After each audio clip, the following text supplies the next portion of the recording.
Welcome. In this video, I want to really briefly talk about how RackForms empowers us to create full applications. So the basic idea is that with most other form tools, you're going to run into a situation where you're going to be limited to just creating forms. With RackForms, not only do we have a full and I would say the most comprehensive suite of tools for building forms, we also have the ability to create builder pages.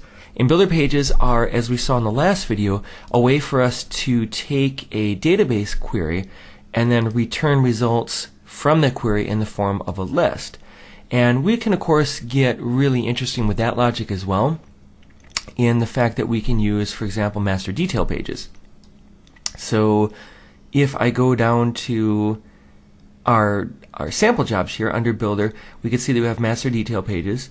And then we have an example job here that shows us how this would work. So we have two builder pages, and we have a link then to a second page, which is the detail page. So when I run this job, I can see here's the people that are in my database, and when I click detail page here, I can then actually display this user's specific information and then perform an update record on this.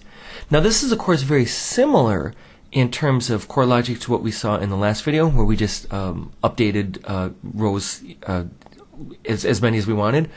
But the idea is that here, if we had a larger set of data that we wanted to show, we would have the ability to do so in a very custom format. So here we're saying we only want to display one user's information and then display all that particular related information for them. And when it really comes down to it, when we're building applications, that is one of the most important things that we're doing, is we're allowing users to update information.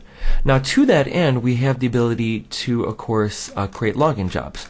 So once again, scrolling around here, we have lots of example jobs, as you can see. Under our full applications here, we have a sample job called login form.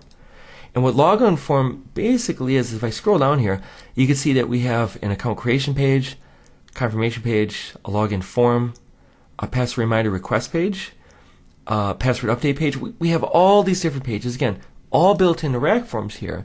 And the idea being that when we're potentially allowing users into our system, we want to make sure that those users have the proper access to get in. And so you don't have to worry about creating your own login system. If you need one, RackForms already has a demo job built right in that has all this functionality built in for us. Another really common thing that we're going to run into is what we call form persistence. So the idea of form persistence is a user is filling out a form and they stop at some point and they're going to come back to that form. And the way we handle that in RackForms is really simply, we have, if I click a page, we have two forms of form persistence. We have active IP-based and then we have session-based. Active IP-based is a less secure but really easy way of doing this, in that when we use active IP-based, we're simply going to capture the user's IP address, and then we're going to store any page that they submit in a special table in RackForms, in the RackForms database. When they come back to the form, whether it's a week, 2 weeks, whatever, later, we then repopulate the form with all the fields that they previously saved. And again, this is all just based on IP. So if we know that we're in an intranet setting, for example, and that users can only access a site from one spot, or if it's a low security form, maybe just a real simple survey, this is a really attractive option because it's easy to use. If we want to get more secure, however, we're going to use the session-based. And what session-based means is, as long as we provide a unique session key to our form, our users will be tied to a specific login.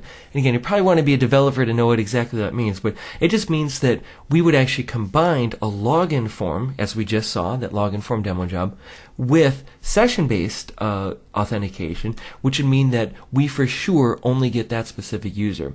A good example of this is if you do your taxes online, and you do a system where you log in, you create an account, and then you start filling out your taxes, but because it's not the most fun you're going to have all day, you're probably going to come back later.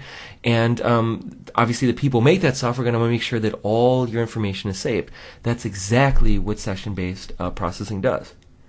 Finally, there is just the idea in RackForms of the power tools that we have in the code access. So by power tools, I mean we have the query module. And the query module is fantastic because what it basically allows us to do is as we can see in this job, run a query against the database. In this case, we're going to select count as CT from the FB demo table that we have. Basically, run a query against our database, and then show the results of that query using the data dump option here, which, by the way, we don't have to show a data dump, but we can show that if we want.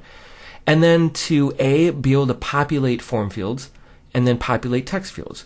So in other words, let's say we have a form where we want to query a database based on some user's information and then show that information in a form field, pre-fill it. Well, that's what we can do here.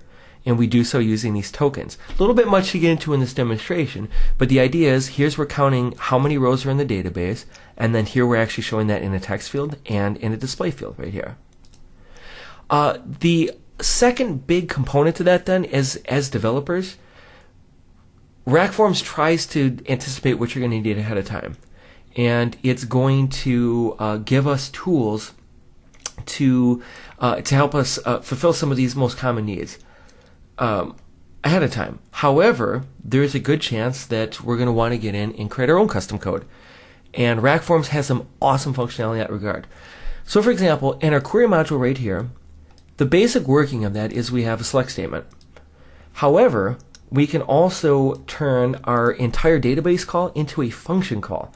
So I want to have a database call return a result set, and I can literally say I want to have a function call wrapped around that entire thing so that we can call a database call later on in our page. That is really awesome. We can return the last insert ID, right? RackForms will handle all that logic for us, and if we're doing an insert operation, it'll return the last insert ID for us.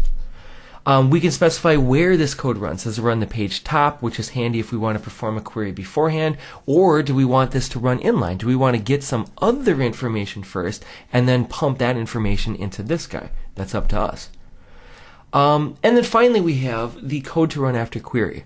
So this is really powerful. Let's say we run a query and we want to massage that data a little bit. We want to get in there and add an extra row to our data, or maybe pluck out some values that don't make sense, maybe combine a few fields, etc. Well, that's what code to run after query does. It simply presents our entire result set to us and allows us to perform any operation that we want on that. But this idea, this access to raw code, isn't just for individual fields, it's at the page level too. So if I click a page here, I can scroll down a little bit here, and you'll notice that we start having these guys, page, JavaScript, CSS code. We can add any script code or any CSS code that we want here, including external style sheets and external JavaScript files. We have the ability to include entire JavaScript libraries, from prototype to Dojo to jQuery. And not only that, but specific versions of jQuery. Do we want the UI, the jQuery UI modules, or do we want the themes included in there as well? We can actually customize RackForms so we own our own code blocks. So we can actually write pieces of code that we're going to use often, save those to a file, and then allow us to quickly pick them right here. And of course, then we also have lots of other areas. So we have the PHP top code block.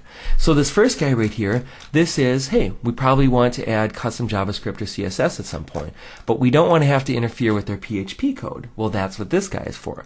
And the PHP top code, we have essentially the same thing. We can write any custom code that we want. We have nice shortcuts. We can add custom code. And then, of course, that code is going to run the exact code that we want. And then we also have PHP bottom code, and then we have head code and 2 header templates. So let's say we want to add the same header or footer to a page. We have code blocks to do that as well. So the point being, once again, that RackForms is essentially 2 or 3 times more features than everybody else, but it's also, and this is so key, completely open to developers. Not only can we customize RackForms as an application, we can actually then go in and write custom code at any point that we need. It makes RackForms almost an essential tool for any PHP developer, in that you're never going to be stopped for creating something that you want to create. Whether it's simple forms to complex applications, RackForms gives you tons of tools to get the job done.